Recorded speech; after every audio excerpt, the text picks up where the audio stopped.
मुकेश सहनी जी के पिताजी की हत्या अत्यंत ही दुर्भाग्यपूर्ण है, दुख का विषय है, खेद का विषय है।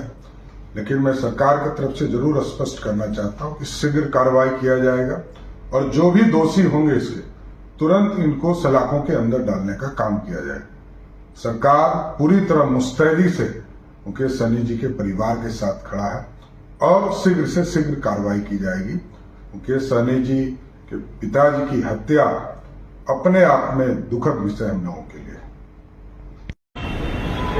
लगातार बिहार में घटना, मर्डर और बच्चियों का शोषण। एक दिन पहले 2 बच्चियों की हत्या करके मार दिए।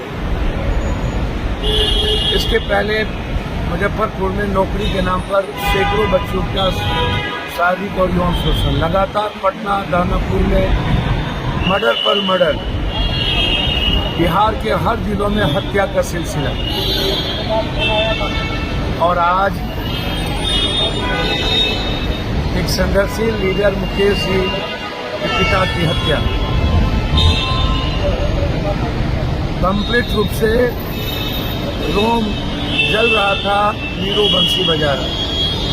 पूरा शासन प्रशासन महकमा लूटने में लगा हुआ, दूसरे पदाधिकारियों को फंसाने में लगा हुआ, दूसरे नेताओं को, दूसरे को इन्वॉल्व करने में। इन्हें लॉ एंड ऑर्डर से कोई मतलब नहीं। पूरा बिहार अपराधियों के चंगुल में है, भगवान भरोसे है। माफिया, अपराधी, पदाधिकारी और नेता के गठजोड़ से बिहार चल रहा है। हालात अच्छे नहीं हैं। नीतीश बाबू, सुशासन का क्या हुआ? क्या यही सुशासन है? क्या पदाधिकारी के हाथ में सब कुछ बिहार की जनता को छोड़ दिया गया? क्या बिहार के पदाधिकारी ही तय करेंगे बिहार के भविष्य को?